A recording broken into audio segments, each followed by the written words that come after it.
know it's a lot of information. For the public records, where do you go? Is it a website you can pull it up? There are two ways to do it. There is a website, and I have it on here too.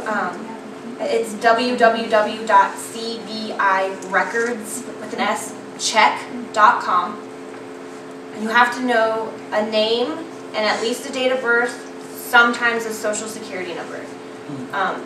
And it's $6.85, and it requires a credit card. If you do not have one, you can do it through a paper request through CBI, either mailed in or in person, and we take business checks, money orders, cash, just no personal checks. They can do it that way, $13 that way, and I believe that the website one is instantaneous. The mailed in paper request can be a couple weeks. And they can also, if they want to do a fingerprint-based background search, which is $16.50.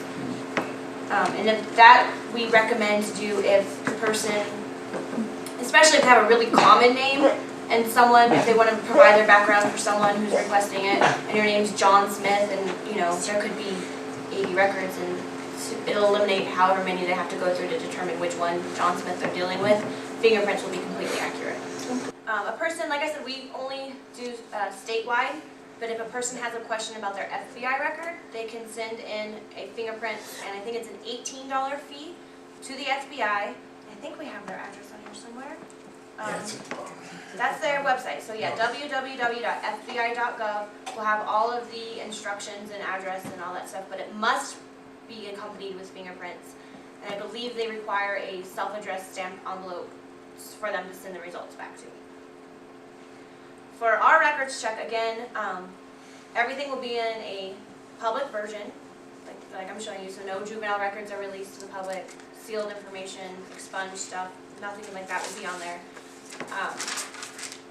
Name, date of birth, so it's usually optional, and the reason we do that, if it's like a record challenge or an identity theft case where there's two David Smiths or something, and we want to make sure that the public gets the right one, we'll flag that record and make it mandatory that the social security number is added so they don't get the wrong guy. I haven't done this in a while, but I don't remember. I think you can include gender and race and all that stuff, but it's not mandatory. And again,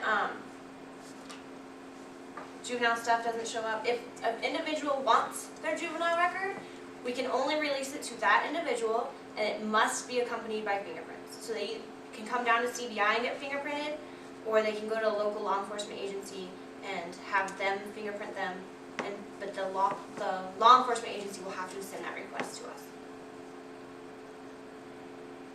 Internet-based, there's the website again. It's usually instantaneous unless for some reason the record isn't up to date. Sometimes it takes a little bit. It'll back up. Most of the time if it's slow and it's not just like a computer slow issue, it's because on our end the record hasn't been checked for accuracy or completeness, and so it'll kind of ding back to us and tell us that we need to make sure the record is up to date, and then it'll give the individual a notification.